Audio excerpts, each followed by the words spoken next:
Hey, what's up, guys? Sorry, y'all. Welcome back to the OS Rick Project, episode number 27.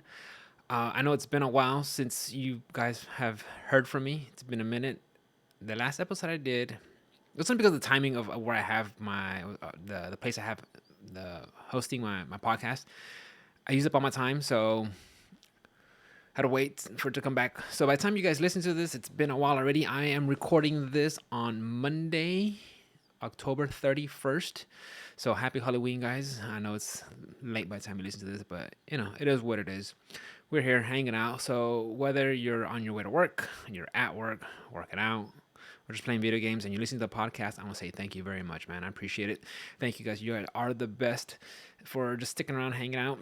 I'm Rick. You guys know that already. I've been doing this for a little bit now, and I just talk about video games, what's going on, and just share with you guys and see it. Try to explain it through my perspective, the way I see it, and if you guys have different takes on everything, on what you see or what you think about it, please let me know. Let me know your inputs because I'm always curious to see, how you guys take in all this information, especially like the video game news, because video games it's so huge. There's just so many genres and games, and that just because I don't like something or don't find it appealing, it doesn't mean nobody else does. And that's the thing I just kind of have to I learned from playing video games the whole time. Just growing up playing JRPGs and action games and first person shooters and fighting games, and then now where I don't play that many first person shooters and kind of real picky and choosy on which fighting games I play.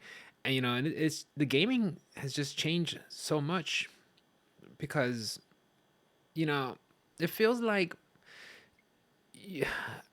I'm an older millennial, so I was in that part where I grew up with kind of the beginning of technology when it was still really uh, rudimentary, and then it kind of just evolved and got better and better. So I started off with gaming. It was very it started off with the Nintendo, and then Nintendo, the Super Nintendo, the PlayStation, Nintendo 64, and then PlayStation. But I've been around since when where gaming was first starting and to where it is now, and it's just a whole different animal, right? Back then, you guys know if you've been playing games long enough, where things were hard, Nintendo hard, right? I mean, because there wasn't any more extra content for them to add. There wasn't any more updates or season pass or battle passes, character passes to add to a game. So some things were just very difficult just to keep you in there. If you guys remember playing any of the old school Mega Man games or Ninja Gaiden or Final Fight, stuff like that, where if you lose all your lives, you're going all the way to the beginning. And I've been able to notice that games now, they don't do that. Now it's just like, oh, you died, start off right where you are, no problem. You want to buy something for the game to make your character look different, but that's a whole different other conversation, guys, because we know that it's been changing and it's different. And the thing is, like I said, where I am at gaming at my stage of life compared to these younger gamers that they don't have an idea of what these other games were about and how they played and everything. So I'm always interested in getting other people's perspective, even though like I try not to like look down or scoff at it. I mean, but I try to see it through the perspective of another person, guys. So, like I said, if you guys have different takes on things, please let me know because I'm interested. I wanted to see how you feel about the things, right? Let's start off with what I've been playing. Uh, Recently, I've been a lot on my Nintendo Switch, playing a lot of Near Automata, which uh, I purchased it when it first came out on the PlayStation, on the PS4, and I did a couple of missions, but it just didn't stick with me. I was like, whatever, you know, to be hot, cool, but it wasn't enough for me to keep wanting to play the game. So fast forward 5 years, and it gets ported over to the Switch, and I mean, you guys, I got to put a counter on there. Like, how many times do I say, you guys know me, right? But you guys know that I really do love my Switch, and when I see these ports that come over, perfect, right? So, Nier Automata, a really good port for the game. I've been enjoying it. I will be 100% with you guys. I did have one game crash with it. Um, what was I doing? I think I was starting. I was wrapping up because apparently the game has like five endings, right? Five canon endings, and then you have, and then you have like 21. You have like 21 other like just like goof endings. I mean, like silly stuff. And I'm like, yeah, 26 guys. Like, they're all. I believe they are. So A B C, D, and E are the canon endings, and then F through Z are just like the silly stuff. It's like if you self detonate at the bunker, it just like fast forwards through the credits, and then it just gives something silly, But it's the ending, and it'll actually tell you on your save files like you have endings A, B, T, U, and Z, or whatever endings you activated, right? Excuse me. So I've been playing that. I did have one crash, but other than that, though, I've been enjoying it. It's it you know I, you can tell that you're playing on the Switch. If you look out in the distance, you can see some pop in stuff, but you're playing on the Switch. Okay, there's gonna be some give and takes to play a game like that, even though it is a PlayStation 4 game that's older. There's gonna be some compromises of playing it on the Nintendo Switch, but that's neither here nor there. If you want to give up some of the performance so you could play it on a handheld like that, you know what you're getting yourself into. But I've been having a blast. I've been enjoying it very much. The story is a lot more than I thought it would be, to tell you the truth. Because I finished the first game with 2B. I did the A ending, and I was done. I was like, okay, cool. I enjoyed it. That was. I think it was. I think my first file was 8 to 10 hours. I was like, okay, cool. That's fine. And then I was hanging out with my chat, and like, no, there's more endings, several more endings and playthroughs. I'm like, what? So then I started playing as 9S, and I was able to do that.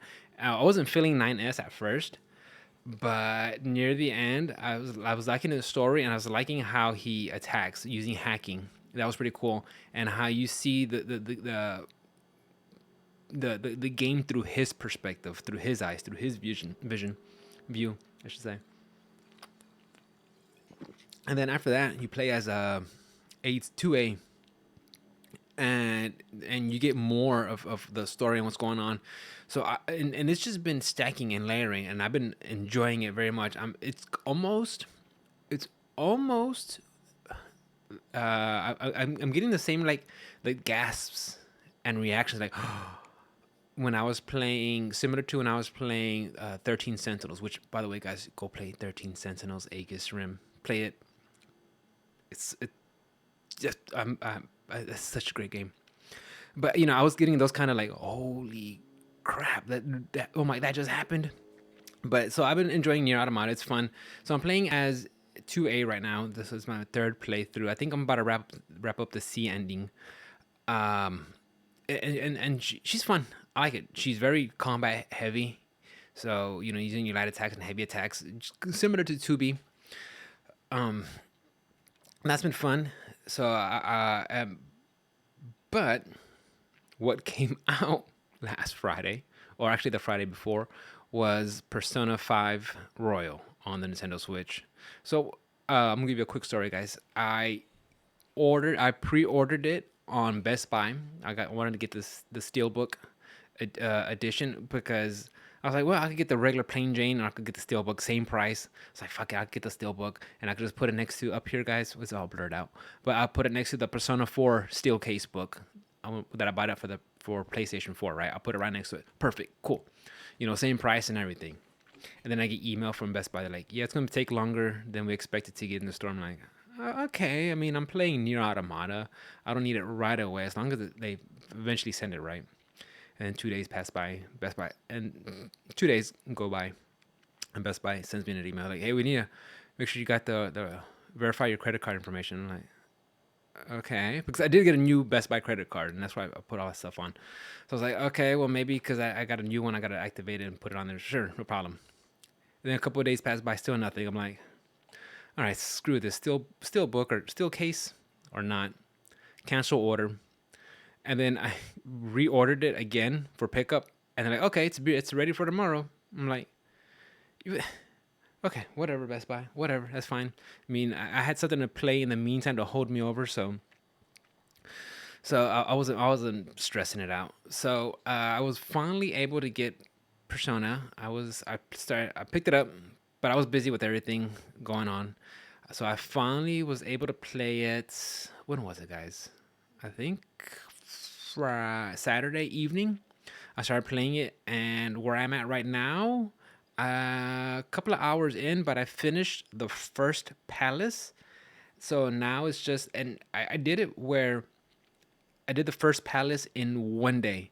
That way I could have the rest of the month so I could build my confidant levels.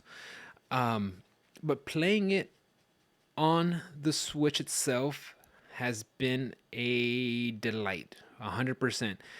Uh, it looks great. It plays great. It sounds wonderful. I mean, it is whatever Atlas did to crunch and make it squeeze into that handheld, that into the Nintendo Switch. They freaking did magic because it looks great. It If you guys have not played it, the Switch is a very great port to play the game. If you have played it and you love the game as much as I do, playing on the Switch is. I mean, I love it. I'm having a blast. Um, the only thing that I was a little like about was the fact that Atlas still charged you $59.99 for a port, and it was a little frustrating when you go to Amazon to look at the pricing. It's $59.99 for the to for for the Switch. You look at Steam, $59.99 to get it on Steam, and then you also see the on Amazon. You also see the PlayStation 4 copy going for $29.99. I'm like, damn it, Atlas. And it's like here I am. I'm literally eating my own freaking socks because here I am talking shit about people are buying The Last of Us Part 2 for $70 for less content for a remake that doesn't for a game that doesn't need a remake. And look, I know it's not really one for one, but it's like here I am buying Persona 5 on the play on the Nintendo Switch for $59.99. It's like, well, this is a really good game. It really is. If you guys are a fan of JRPGs, play that game. That's all I gotta say. But I'm playing on the Switch. I've been having a blast. I'm enjoying it. I couldn't put it down. I've been draining the battery on that little console because I'm playing it handheld, and then when I stream it, of course, it's docked. But I mean, I've been having a blast. People will come in here and I tell them about the game, and a lot of people that are in my chat already know the game, so I was able to just sit down and just goof off and talk about it while everybody else is chiming in. Oh, and I also Persona 5 Royal on the Switch, Near Automata on the Switch, and a little bit of Elden Ring, of course, guys. There's some stuff that I still missed. Um, I don't know if I mentioned this in the last episode, but I finally defeated Placidusax out there at was it Faram Azul, which is I really like that dungeon a lot, that atmosphere. So I was able to finally defeat him. And the thing is, I know you guys are probably like, well, I beat him too. Yeah, but I did it like I'm not trying to freaking like humble brag and everything, but I actually did it. I defeated him myself. No assists, no summons, no cheese. I just okay, well maybe a little bit cheese. I use the Moonvilla Katana. I mean, look, you can't use the freaking Royal Greatsword. I think it's just too slow. I mean, look, I love great swords. I love colossal weapons. They're fun. You big old damage and you hit them hard. But these bosses in Elden Ring move. I mean, they move. So you need something fast. you know. And it's funny, I was watching a lot of you know I was watching a lot of videos about Elden Ring, of course.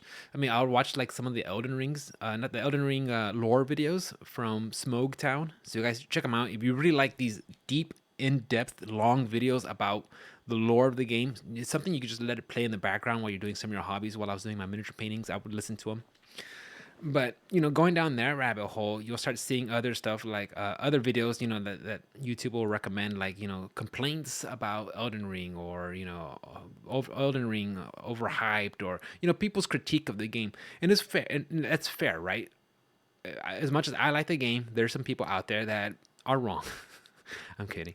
There's some people out there that have a different view of the game and want to critique it, and that's fine. And I like to listen to them just to see what they're talking about. And some people will talk about, oh, the boss fights are not that really are not good. Only the very couple of first boss fights are great, and then after that they just go downhill. Or they recycle a lot of bosses, and recycle a lot of environments, and part of the end game should not have been there. Like, I get it, those are some fair critiques, but even though you do see several bosses, in multiple times throughout the game, I don't feel like Miyazaki and his team at From Software do something without reason. They're not there just randomly. There's a reason why they put these other characters.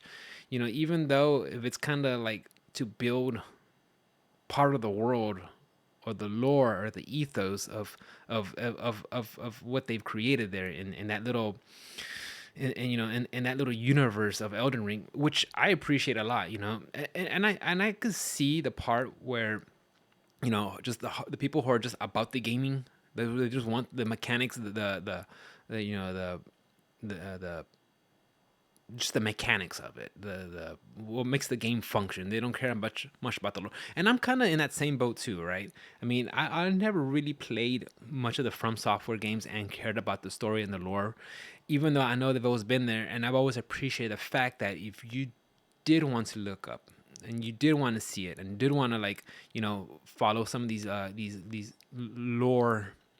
lore, I'll call them lore masters, because these guys literally are just, they scour every little item and get their flavor text, and able to build the world, and expand on it, right?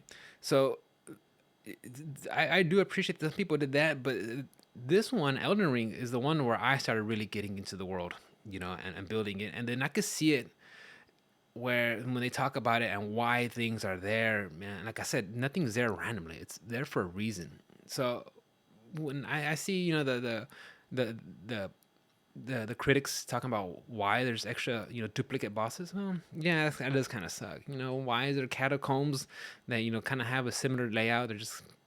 They're all kind of similar, but just different kind of like room tiles and stuff. Yeah, I get it, but I've been having a blast. I want to.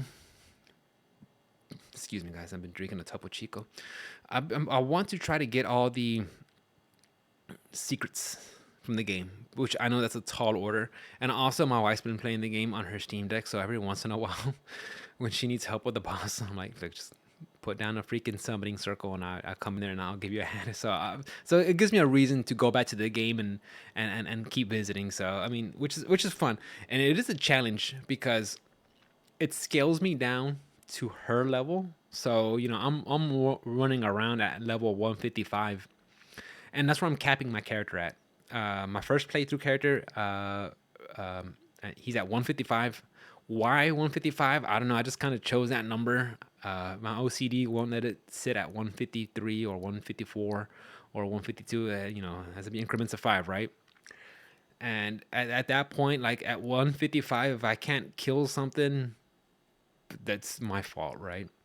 Um, I did start another playthrough, but this time it's not New Game Plus. It's just I started from the very beginning. Start off a samurai because I want, and um, I want to do another. I don't know what kind of build I want, but I'm just playing it again, right? So, you know, being 155 and then helping out the wifey, knocking me down all the way down to like level 38, level 40. It was like, okay, I can't just steamroll through everything. I have to, like, all right, Rick, sit up right. put on your right gear, your right proper weapons, and get to work and and do it right. But it's been a blast though. So that's what I've been watching. Been playing. As for watching TV, nothing really. I still gotta watch the last episode of Game of Thrones, but I don't know that show. There's that show. There's some episodes where I'm like, man, this is great. I like these characters. And then there's some other episodes where I'm like, who wrote these characters? These guys are fucking garbage. Get them out of here. So I just it was just like it has its highs and lows. I still haven't watched the last episode. I'll probably will watch it sometime, but it's nothing for me to like that I'm rushing forward to do. Um, let's jump into some of the news, guys. So I like to follow the NPD reports, the National Purchase Diaries, and they just they have a whole bunch of categories, but I always just follow the video game stuff. And they released their list for the top selling games of September. A lot of them are sports games. So on there also we saw The Last of Us Part One, that was in there because it came out in the beginning of September. So that was in the top 10. The Teenage Mutant Ninja Turtle Kawabunga collection. The Saints Row was on there. Elden Ring, of course. Mario Kart 8. And the one that surprised. Oh, okay. So the sports games were FIFA, Madden, and NBA. On the Nintendo side, you had Splatoon and Mario Kart. And then the one that surprised me, Elden Ring was still up there, no doubt. But the one that surprised me that was up there, like really surprised me, was JoJo's Bizarre Adventure All Star Battle R. That cracked top 10 in the month of September. I I didn't see that one coming. I think that shows you how strong the JoJo's IP is. Because fighting games rarely you'll see. Okay, the last one we probably saw up there, that's a traditional fighting game was probably Mortal Kombat 11. Don't say Smash. Smash is not a fighting game. Shut the fuck up. Um, but we see JoJo's up there, and I've already told you guys that JoJo's it's actually a port from the PS3 era. They brought it over. They brought it up to 60 frames per second. Added hit stop. They added all these new features, balanced characters, added new characters. They did all this stuff to you know, to port it over and make it viable to make it a great fighting game. And I actually downloaded the demo on Steam, and I had a blast. I liked it, but then they said they didn't add any rollback netcode. I'm like, you guys did all this work, all this investment, and you didn't add that feature. The thing is, it still was able to make top 10 in the month of September for sales. I'm just like, so at this point, I'm thinking, I love JoJo's. I love the anime. Damn it, it's all blurred out. But I have the figurines, I have the characters. I've seen most of the animes. I enjoyed it a lot. I didn't think the fighting game would be up there, and it's like I just really wish they just would have gone on and gave it the support. Not the support, but just really gave it the rollback netcode. I don't know why that's lacking.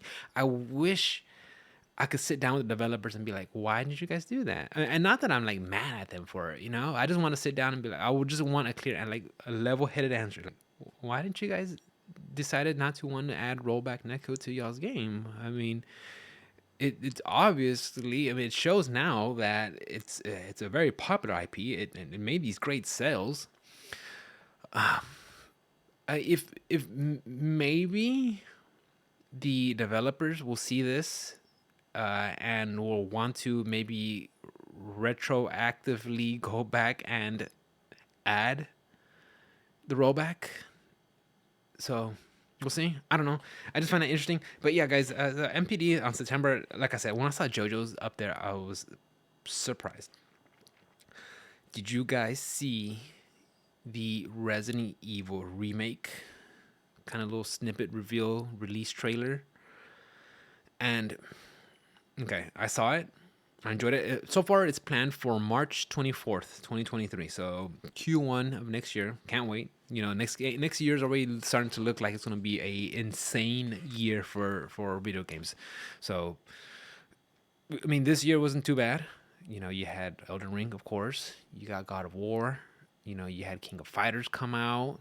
Um, you had you had some Sony stuff come out for sure. Um, but next year looks like there's gonna be just even bigger and badder for the video game releases. So I can't wait. But Resident Evil 4 remake is coming out. I saw it. I am 100% on board. We'll be getting this game day one. Now, I'm embarrassed to say, guys, that I never played Resident Evil 4. I know. Boo on me, shame, shame. You're gonna guys gonna follow me through. You guys are gonna strip me butt ass naked and walk me through the streets while ringing the shame bell, right? But and I've talked to some people to some of my buddies on Discord, and some of them had had brought up the point that Resident Evil 4 doesn't really need a remake because it still holds up to this day. But what they saw, it looks good, interesting to them. So it feels like it's not exactly a one-to-one remake. It's they're actually adding some stuff, some new mechanics to it. So I guess it's worthy of a remaster remake. I don't know. I those two words I could use them interchangeably. Honestly, remaster remake because I don't know. Depending on what day you ask me, I could go. I could give you a definition for either or, and sometimes other days I just really don't care. Just it is what it is, right? And how do you guys feel about remasters and remakes? Right? Is there much of a difference? Is there? But yeah, I never played any of the Resident. I never played Resident Evil 4. But knowing that it's coming out and seeing like this, I'm excited. I want to play it. Uh, unless Capcom does something super like shitty, I plan on getting this day one. So we'll see. And you guys let me know what I think about the game, right? What y'all's experience with the Resident Evil series. My love for the series got reinvigorated when I played Resident Evil 7 and Resident Evil 8, which I thoroughly enjoyed. I stopped playing them right after I think Nemesis was the last one I played, and that was what that was PS1 days, I think, right? So it's been a while. So yeah. So from Resident Evil 3, I just took a break from the series. I didn't keep up with it at all. I kind of dabbled a little bit in Code Veronica. I don't know where I played it on, to tell you the truth. Maybe I borrowed one of my friend's consoles. I'm not too sure. But I think I did play Code Veronica, bits and pieces. I don't think I finished it. I think you play as what? Rebecca, and you play as Rebecca Chambers, and I could be wrong. Maybe it's not Rebecca. And Steve Burnside? I don't know. You guys let me know. But yeah, after Resident Evil 3 Nemesis, I just kind of just left the franchise, and it wasn't until I saw 7, or actually till 8 was was getting talked about near release. That's when I went back and yeah, that's right. Because I played 7 that February, right before the release of Resident Evil 8, which came out in May. So yeah, 7 and 8, I enjoyed them a lot. I think I like 7 a little bit more than 8. 8 has some good parts, but also has some bad parts. And if you guys, okay, the only part I didn't like about Resident Evil 8 was the factory. I felt like it just overstayed its welcome, and I felt like the castle part was just a little too short. That's like my only complaints with the game. Other than that, though, I enjoyed it. I had a blast. Um, so yeah, I can't wait for that. Mm, I don't know. I'll talk about this one, guys, only because I want to get y'all's input and yeah, I want to know what y'all think about it because I'm not really much of a fan of this developer or their games. But CD Projekt Red said that the Witcher remake using the Unreal Engine 5 will be coming out. Um, Thoughts? First impressions. What are you guys thinking? When it came to Witcher 3, Witcher 3 was the only one I ever played, and I was just bored to death of that game. I did the White Orchids part, and walked around. I think I grabbed some lady's pan and found it for her, and then there was some. I had to use like two different kind of swords to kill things, and then I had my horses. The horse was named Roach. I thought that was cool. And then you could just get on the path, and you could just auto. The horse would just walk its path automatically to the next area. But you looking at the screen, there was just so many things popping up to go collect.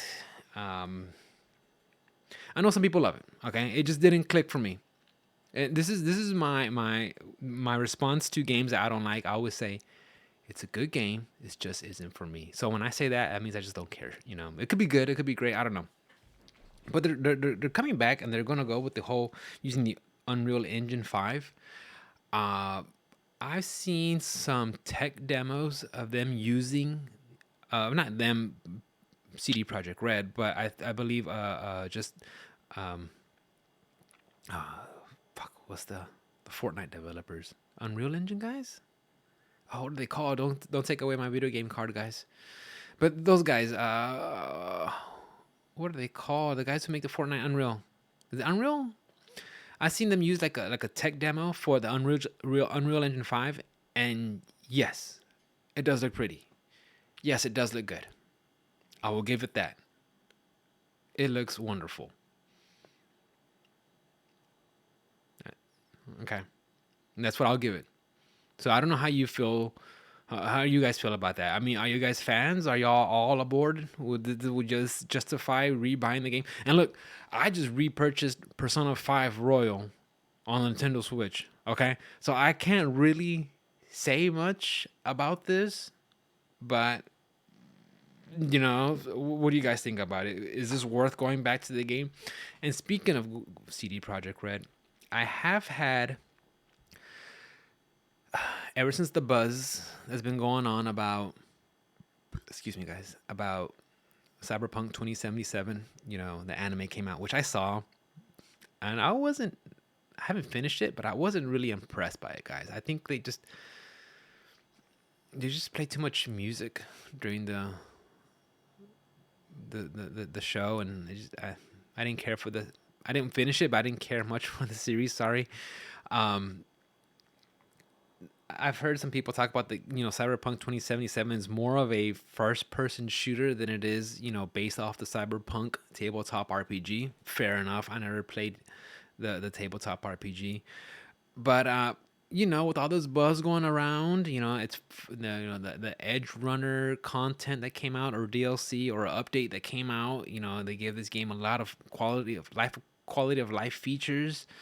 It seems that it's finally in a really, really good spot, where this is probably where CD Projekt Red originally intended it to be released as, not with that mess. Jesus Christ, man, that was a mess. That was a mess.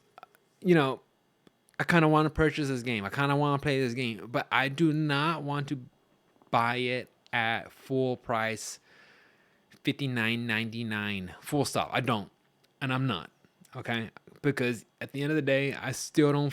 Just because you made an okay animation series and did some updates, I don't.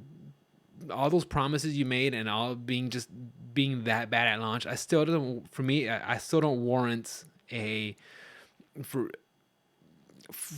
paying full price for the game. Okay. I recently got an email from Steam, which I buy a lot of my Steam is my go-to, guys. I don't use Game Store, Epic Game Store. That's the one who does Epic Games. That's the one who do Unreal. I don't buy from them very much. I have purchased a few games, but bulk of 99% of all my games are on Steam. I got a couple of free games from Epic Game Store, but I got an email from them saying Cyberpunk 2077 50% off at $29.99. I was like, man, that almost sounds like a good deal, but I want to go deeper. So I'm hoping that during the Christmas holidays slash, fall slash Black Friday. You still say Black Friday, you get canceled. Um, Hopefully during that time when Steam puts everything on sale, where it becomes a gamer's worst nightmare. Well, gamer's wallet worst nightmare, right? If it goes on a deep cut, I might purchase the game. But again, what are y'all's thoughts and opinions? I know some of y'all have probably purchased the game day one, and depending on what platform you had it on, you might have had a whole myriad of issues, whether you bought it on PlayStation 4 or Xbox One or Xbox Series X or PlayStation 5 or on PC. Let me know what y'all's issues were, and do you feel that where it is now justifies a full $59.99, you know, uh, retail price tag? Because I want to play the game, but I don't want to pay. At 50% is still not enticing enough for me. Maybe a little bit more. I'm going to need a little bit more to purchase the game. But let me know what y'all think about it, because I am interested in it. I think it does look pretty cool. I do like the style. I do like the genre. I do like the settings. You know, hold on, guys. Let me show y'all Mona. He's here. Oh, you guys are. If you guys are just listening, you guys check out the video at YouTube. You can see my cat Mona. He's just hanging out. He's a big old butthead. Yeah, that's him right here, guys. In all his glory. So yeah, guys, make sure you check out the YouTube. If you're just listening, you want to see my cat Mona make some cameo appearances, you go see him there, or my little dogs in the background. Um, yeah. So what game was I talking about?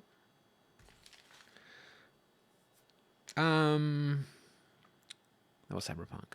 Uh, November, guys, is here, since this is October 31st at the time of this recording. So by the time you hear it, some stuff may already come out. What are you guys excited for in the month of November? I know the Sony boys are excited for God of War Ragnarok. Guys, what are your thoughts? Are you still hyped? Are you interested? I think it's gonna be great. Let me know what you think about it. Me personally, I'm still up in the air about it. I did enjoy the 2018 God of War. I thought it was fun. They Studio, was it Studio Santa Monica? Santa Monica Studios. They do. I'll give them. I'll tip my hat to them. They do a great job on the action sequences part. Seeing Atreus and Kratos, have banter back and forth as they do their travels and adventures, I thought that was great. It's a lot better than what they did with Guerrilla Games and old girl in Forbidden West. Her talking to herself just annoyed the crap out of me, guys. So Ragnarok, that's coming out November 9th. So November 8th, Sonic Frontiers. I remember seeing a little demo that they had of the game, and it looked empty. Of course, that was like 3 months ago, so I don't know how much the game has changed since then. I don't know. Does Sonic in an open world 3D world work? How do you flesh that out? How do you fill that out? How do you still have the essence of going full throttle with Sonic and running around? Like, I'm sure they have. I don't know. I don't know what they got working, guys. But the fact they put it so close to like God of War Ragnarok, I would, if I was releasing my game, short of being a From Software game or a Call of Duty game, if I'm not one of those two studios or developers, I wouldn't release it near God of War. If Call of Duty did that, they could do whatever they want. If From Software did that, yeah, it would freaking sell like crazy. They don't care. But they're putting Sonic Frontiers a day before God of War. Like, what do you guys didn't get the memo or something? Like, don't you like? I mean, you figure like developers will like kind of be in the same circle and be like, "Hey, when's y'all's game coming out? Oh, the 9th. Okay, we're gonna push it like to a month later so people could play your game. I just find that a little weird. But Sonic Frontiers coming out, God of War Ragnarok, um, Tactics Ogre Reborn. What do you guys think about that one? I heard some of my buddies in chat and Discord talk about it. SRPG tactics style, maybe. We'll see what's up. I don't know. I might have to look into that one first because if anything, I still need to play Triangle Strategy. So I'm not really much in a rush. Excuse me, guys. I'm not much to jump into that one, especially when I have Triangle Strategy waiting for. There goes my cat. What are you doing? What are you doing? Sorry, guys. Um, November 18th, Pokemon Scarlet and Violet. I like Pokemon. Ever since I was a kid, I like Pokemon.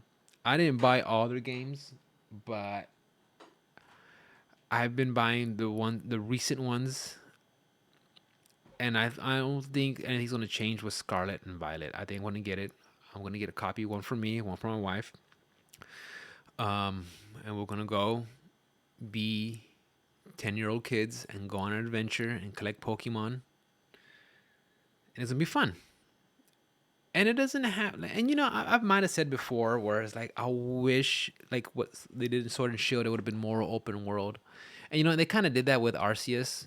They kind of let you kind of like go out there and explore and do things. But at the end of the day, what's the target age demographic for Pokemon? Not not the older millennials, that's for sure. So I just gotta face the fact that play the game, Rick. Have fun. Be a kid again. And go around and just collect Pokemon and fight them and level them up and have a blast. And you know what? God damn it, that's what I plan on doing with that one. Because you know what? Even though they may not be entirely different or innovative every time, the nostalgia you get from playing those games, it just reminds me when me and my brother were kids and we would play it. I had red and my brother had blue.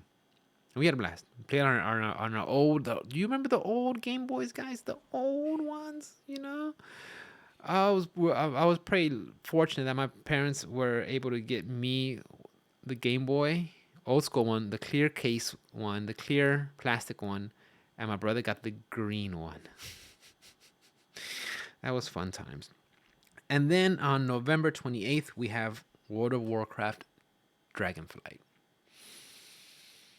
You know, wow, World of Warcraft, it has a place in my heart. I did enjoy it. It was one of my first MMOs that it was actually the only MMO. I played some other ones, but this is the one that actually I sat down and sank time into and tried, min max and get the best in slot and get in the rating and join guilds. I did like it. It was fun, but it made me like almost something I didn't want to become. Just for a bunch of items, for some purples and legendaries and tier gear. It made me just, I don't know. And I get it. For those games, if you want to be at the very top and the best, and pushing out, even though you're just getting, if some gear will give you just a percentage better, that's what you're going to want. And I enjoyed it, but and that was when I had a part-time job, so I could really focus on it. Now having so many hobbies, exercising, streaming, podcasting, playing video games, and being a husband, taking care of my dogs, it's a lot more difficult to find time for that. But I do plan, maybe I'll sit down with Buddy Jackal and get his thoughts and pick his brain on it and how he feels about the next expansion coming up, because MMOs have been really taken off over the last 5 years, 10 years, 5 years for sure. With Final Fantasy 14, it's up there. I know we've heard rumors about. I think I saw a video of Force Gaming talking about a Riot MMO. Of course, you have your Elder Scrolls Online, um, Is EverQuest still around? I'm not too sure. Guild Wars, and Black Desert, Desert, Black Desert. There's a lot of MMOs out there to choose from. So I don't know if WoW's still there where it was, and I do remember hearing where WoW has kind of this what has happened recently. Well, been happening, I won't say recently, but what's been happening with their, every time they have a major expansion is like their numbers will go up, cool, and then after a month it'll just drop back down. So I don't know what's kind of a place this game is in. When I played it, and of course it's easy for me to say the golden age of the game, but I played it during the Burning Crusade slash Wrath of the Lich King, where you could probably ask anybody that's been around enough in that game, they might agree with me and say that, yeah, that was probably a good time to be in the game. Who knows? I don't know. I could be wrong. I could be missing out. Maybe Mr. Pandera, or what's the other one? Direct Demon, Legions. I don't know. I don't know how good those are have stacked up, but with Dragonflight coming out, and I'm not like interested in playing it, but I am interested in where the game is and will be, and how it shakes it up compared to other expansions. Because, like I said before, it almost feels like these other expansions, you hear about it, cool, and then it just kind of just fizzles and goes what it is, what it is. I don't know, and especially with what's been going on with Activision Blizzard, right? They've been having just a series of just bad press. We've recently had Overwatch 2 come out. Um, it's free to play, but there's a $40 battle pass. And then we have Diablo Immortal that recently came out during the summer, and then Diablo 4, which is on the horizon. So, and then the whole merger being bought out by, or supposedly being bought out by Microsoft. So I don't know how this is all gonna affect the game, change the game. So we'll see. Uh, Guys, this is like already going kind of like 15 minutes, but you know what? We'll go. We'll keep pushing, right? Who cares? Um, Xbox may rise prices of Xbox Game Pass, according to Phil Spencer. So I read this article, and they said if they do raise prices, it'll be after the holiday seasons. Good, perfect, right? Um, do you think it's because they need to? You think that's maybe the game plan? Get you in, get you hooked in, and then well, just slowly pick up the raise the prices here and there. I mean, we've seen it before with other subscription services, right? Whether it's Hulu or Spotify or Netflix. Um, okay, I don't know about Spotify and Hulu. I just know about Netflix. I'll take that back. I take that all back. Okay, sorry guys. I know for sure Netflix has raised their prices. Over time they kind of have to raise their prices to keep up with stuff. I wonder if that's in the similar vein that Microsoft is in, and they have to do with the Game Pass, right?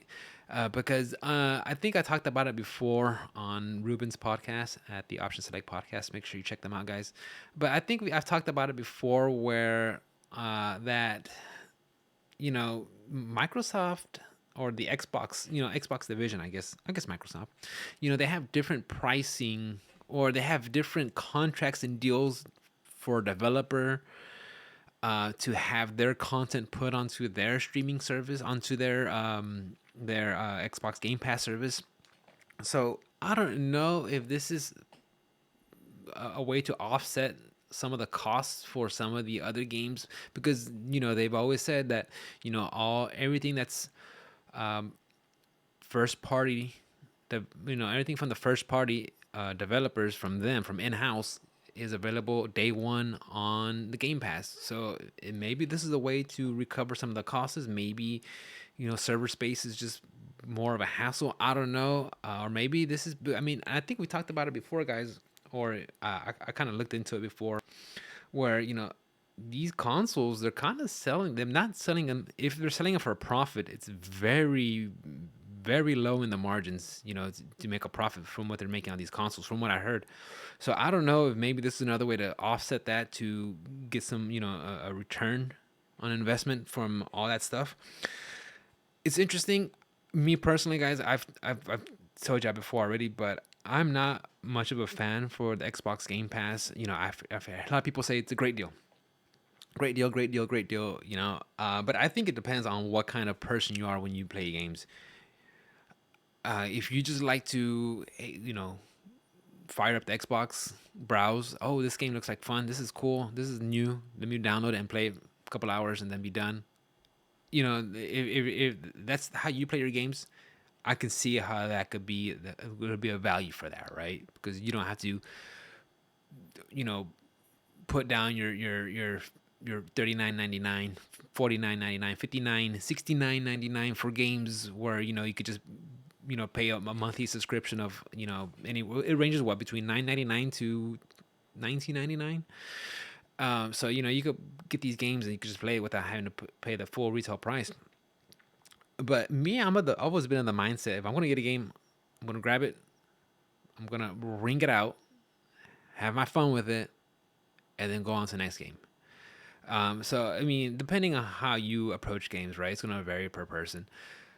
If you guys are still playing it, the Game Pass, let me know what you think about it. Is this worth it? Is this an issue? Is it something that you care about? Because another thing, also, guys, what I've noticed also is that in this day and age, it's all about a lot of it's a lot of it is subscription based, right? And like I mentioned earlier, you got your Netflix, Spotify, your whatever extra stuff you have, your animes, your different music services, your different, YouTube services. I mean, in this day and age, it's a lot easier to, instead of having, who watches, like cable box anymore, right? Cable TV. It's all about your subscriptions, what you want to watch. And that's the norm now, right? So, do you want to get nickel and dime more? That's another reason why I don't want to add the Game Pass. Like, I don't want, like, yeah, it's only, 9.99 a month, but you already have these other subscriptions. They start adding up real quick, right? Um, I've seen recently that Steam hits a new record at 30 million concurrent users. Um, which doesn't surprise me, guys. GPUs are starting to get more readily available. You're starting to see more consoles out there, but uh, yeah, Ethereum went to stake of proof of stake. GPUs were kind of hard to get, and even during that time when GPUs were hard to get, consoles were hard to get. So it makes sense that people who already have gaming PCs to play on Steam, and just to see that going, you know, and just the options you have from PC gaming, right? It's just day and night different. You could do so much. But I mentioned this before that even in Japan, they're starting to get a rise of Steam players over there in that region. So, even the Japanese market, which has been mostly, I want to say, Nintendo's and PlayStation, and that have been, the majority of your platform for playing video games. You're starting to see the rise in PC gaming. So I think that's good news. If anything, that competition will make the Sony and Nintendo in that region just to get better, right? I mean, that's always the way it works, right? With competition, that if something's coming better, if something's up and coming and is doing something better than you are, you have to innovate and be better, and just have a demand for them to want it, right? Um, what else, guys? What else, guys? Oh, Tekken 8, their Steam page is up. I know this doesn't mean much, guys, but the fact that Tekken 8 is a legit thing, I'm hyped. I can't wait. I'm excited. Tekken's always been one of those games that it's always been so cool, so fun. So, Harada and his team over there, they do always such a badass job with the character models, and just kind of like adopting, real life martial arts and kind of, it's not one for one into the video games, but they try to bring in some of it. So the fact that Tekken 8 will be coming out, and because Tekken 7 it's been out for a good while, guys. It's been out for a good while, and we have Street Fighter 6 out there, Horizon. Um, what else? We had Guilty Gear Strive come out last year. It only makes sense that one of the bigger franchises like Tekken should have another game coming out. And who's to say NRS doesn't have something brewing over there in their studios? So I'm glad to see it. Tekken 8, even though it's just their Steam pages up, whatever they have, I already put it on my wish list. I put it on my list just to keep my eye on it. So whatever news that drops, guys, I'll make sure to share with you guys because I'm excited for it. I think Tekken 8, I mean, anybody who's played fighting games knows of Tekken. It's such a, it's just so fucking badass. It is, hands down. Um, I want to talk about a little bit more, going back to the whole Japanese game, guys. Recently, I saw that Square Enix has put out a statement where you could look it up for yourself, guys. I'm just gonna get some bits and pieces from it. There, from what I gathered from that statement, it feels like they want to appeal more to a global market and release games on all consoles and mobile because traditionally, you know, it's almost been where Square Enix has been, I wouldn't say 100% exclusive, but they've kind of leaned more into releasing their stuff with Sony. Of course, they're kind of been, you know, they had some releases on the Xbox and some stuff on mobile and, in the handhelds. But for the most part, you're probably going to see their stuff for sure on Sony. But I think they're starting to realize now that and I think this is why we're seeing a rise in the Japanese region with Steam accounts, uh, with Steam gaining more popularity popularity over there. Is that I think Square Enix is starting to realize that they gotta start appeasing to everybody in the world in a global market as big as video game is. That you just can't rely on one region. And recently, with the whole NFT market crashing, because Square Enix was they were really gonna double, I won't say double down, but they were really wanting to get into that whole NFT market. And with it crashing, I don't know how if they lost any money or it kind of just uh, kind of deterred them from wanting to invest in it, which I'm all for. I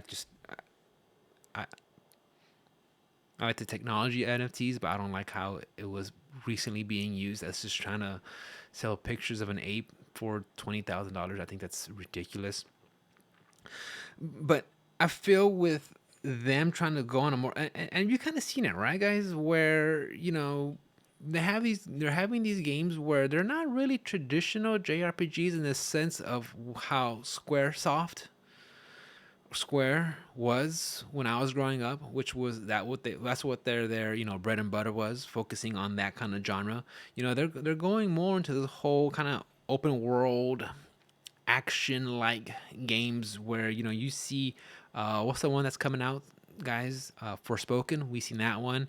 Um, I know they didn't develop Nier Automata. They published it, but they've kind of had some they've been meddling in games that are out of the what they've always been, right, of the JRPG genre.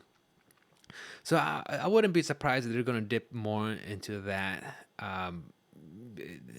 That's the only way to compete, right? You can't always just rest on your laurels and what you were, especially in a very fickle market like gaming, right? Because you're only as good as the last game you released, and then once it releases, it'll be relevant, 6 months, a year, if it's really, really good and you continue to support it. Because we've seen some games, they'll come out. Okay, they you know, the fan base, the player base will go through it. Okay, great, and then it's done. Kind of similar to like Was it back in March? Final Fantasy Origins of Paradise, the action one. I mean, that one came out, and where is it now? I mean, so they really got to invest and really make sure their games are really up to snuff to compete with everything else, right? Because, like I said, you're as good as your last game, and if it doesn't hold up, I mean, what's the point, right? Um, what else? Oh, yeah, I saw that Final Fantasy franchise sells over 173 million units worldwide, according to noisypixel.net. So that is from 173 million units as of March of 2022. March of 2022, guys. So Final Fantasy is still kind of big, especially with they got Final Fantasy Crisis Core coming out in December, and then they have Final Fantasy 16 sometime in 2023, 2024, and then Final Fantasy 7 remake sometime next year. So, and we did see the Square Enix present state of play a couple of months ago. Where was it, the state of play? I mean, they have a whole bunch of stuff with Final Fantasy. Even though Final Fantasy isn't the Final Fantasy I grew up with, you know, you have to change, right? But I think that's good news, right? That someone still plays it, someone's still enjoying the franchise, to want to keep playing it. Um, So we'll see. I'm excited. Even though they don't really market games that I want to, that are like my main kind of genre, I still want to check them out, right? The last bit of things I want to talk about, guys, on the PC side is, and guys, let me know what you think, right? So I was pretty fortunate to get my GPU right now in my current system is a RTX 3090 Founders Edition. Okay, it was when graphic cards were still in demand, in high demand. So I paid a pretty penny for it. But the way I saw it was, this is gonna keep my freaking PC like good for a good, for sure, generation, maybe even two, right? Depending on how I play it. Because honestly, I play my games at 1080p, you know, 60 to 120 frames per second. Fine. That's nothing insane, right? It's nothing insane. It's not freaking 8K gaming with, all the bells and whistles. It's not that. So the way I use my card, I'm going to have it for a long time. But so, Nvidia recently released the 40 series, the 4090, and that thing's huge, like massive huge. I think somebody held it next to the Xbox Series S, and I think it's bigger than that. When I saw my 3090 GPU, when I pulled that sucker out of the box and I looked at it, I was like, holy crap, that's 3 slots. That's a 3 slot GPU. I think the 4090 is like 3.5 slots. So that boy's beefy, okay? So something that big requires a lot of juice. And apparently, I've been seeing Nexus Gaming, Jay Z 2 Cents, and other several, YouTube personalities that do content on GPUs and CPUs and everything, talking about how some of these power adapters are melting, catching on fire because so much power is used or so much, these GPUs are drawing so much, power. Um, it's one of those things where it's like the 4090. I don't know why it exists. I don't know why it exists. Beyond bragging about it, that's one reason why somebody will want to get it, right? But what games are out there that you need a 4090 for? It's not going to make you a better player. I mean,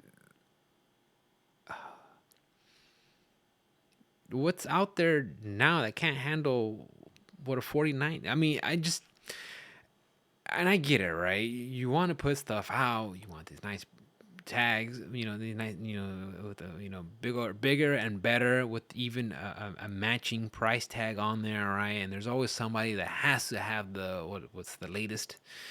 I get that, but in the real world, when we're kind of, having to deal with inflation, with grocery bills being super high, gas prices still up there. I mean, they're not as crazy as they were during the summer, but they're still up there. The cost of living, some people, still not getting raises in their job to cover said inflation and stuff. You know, there's going to be just some people will want to invest into that GPU, and honestly, I just find it. I don't see the reason why. You know, but I don't know. That's my perspective, guys. I don't know what y'all think. I've always been of the mindset of, was something new comes out, I always just kind of just wait to these models, to these these companies where are able to flesh out, get the kinks out, get the bugs out, make it like working for everything. Because I mean, it seems like all this new stuff that's coming out, and don't get me wrong, I'm glad that there's new stuff coming out, because that will just, I guess, on paper, right? Everything that's new that's coming out, it'll make the older stuff, give it a better pricing, maybe, lower the price down, make supply more, make demand easier, more supply for that. And not only just on the GPU side, but on the CPU side, right? Because we have Intel releasing CPUs, we have AMD releasing CPUs, and from what I'm hearing, I mean, they're really fancy, really good, but they also draw a lot of power. So, I mean, just because you don't have what's out right now doesn't mean with your current setup or the current CPUs and GPUs are going to start losing frames or be worse, or they're not. All right. So, I mean, guys, I know PC building and PC gaming is a really fun hobby because it's very, very customizable, right? You can make it to what you want it to. But just remember, guys, that you could have a lot of your games that you play be fully functional at a nice budget, and when I say, and I don't want to, correlate budget with cheap. Budget is just what's within your means, and just make it work what's best for you, and then just make the games fit, because you really can. If you look out there, if you try hard enough, you can get yourself a nice PC for what you want, and your games will still be perfectly fine. I'm just saying that, guys. But I just don't always buy into the hype of having to get the latest and greatest, especially when it's something brand new, like a new line series, because there's gonna be kinks that need to be working out. And right now, Nvidia has a lot. And who's to say? I know Intel recently released their Arc GPU cards. So want to keep your eyes open for that. Keep your ears open for that, guys, to see how that's gonna be playing out. But I think that's it for me for today, guys. I do want to talk about a little bit more Modern Warfare 2 stuff. Apparently, some of the crossplay can't be disabled on Xbox and PC. Oh, and another thing too, I want to talk about real quick. I guess we could talk about it, guys. I mean, it's the podcast, right? We're here to be for a good while. So, before we go, guys, I saw that the Modern Warfare 2, the physical disc, right? What I just seen was that they have like 70 megabytes of information on the disc. And then around launch, it'll be like around 150 gigabytes for downloading day one patches and all that stuff. It's like, I've always had the mindset of I'd rather have a physical copy, especially during like the PlayStation 4 days where I have my PlayStation 4 console, my wife has her PlayStation 4 console, and I'd like to have a physical game because I could be like, here is my game. You can borrow it, you can play it, play your game. Cool. And when you're done, give it back. Or, just whatever. It's literally a physical copy of the game. You can play it. On digital, even though if she logs in as my name, and if I'm playing already, it'll boot me out. Only one profile could be active at a time, unless I'm missing something. I don't know, guys, but that's why I've always been physical.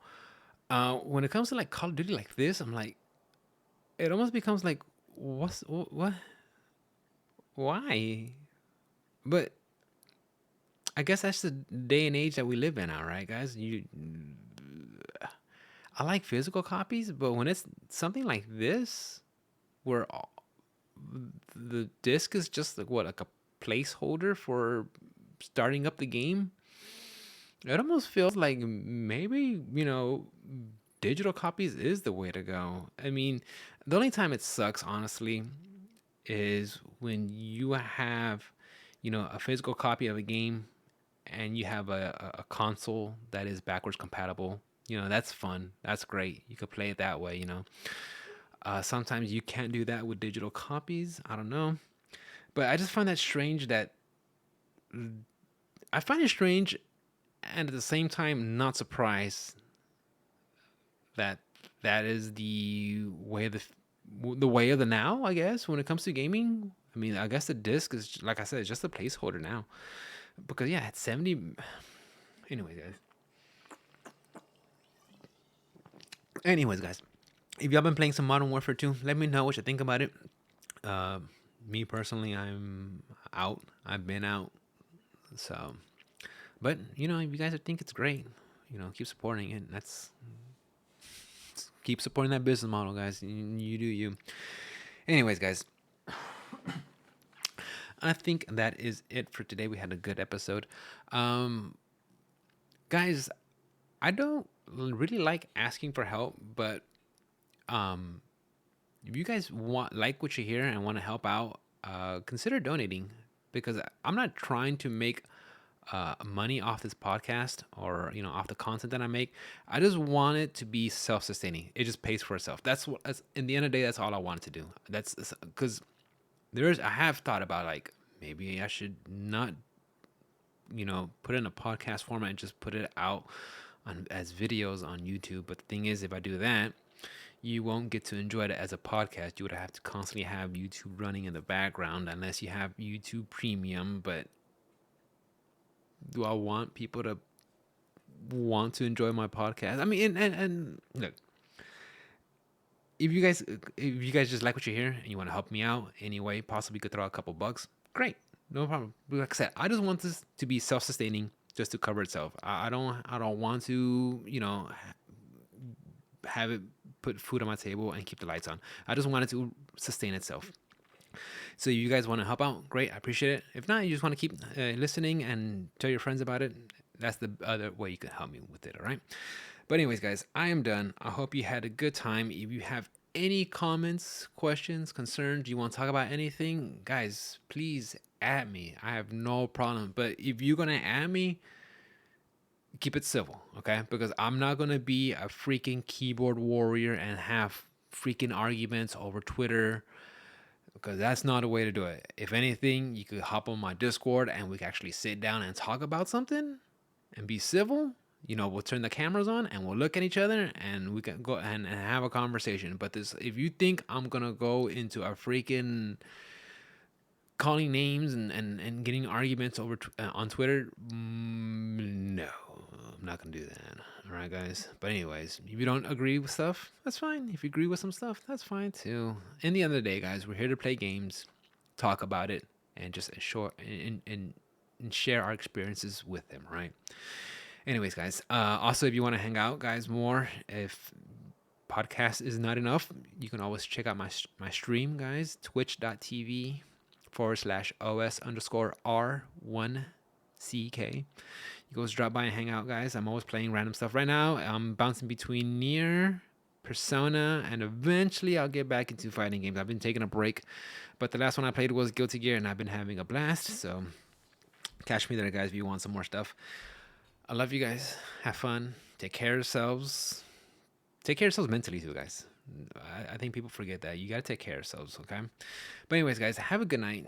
And I will see y'all next time. Love you. Bye.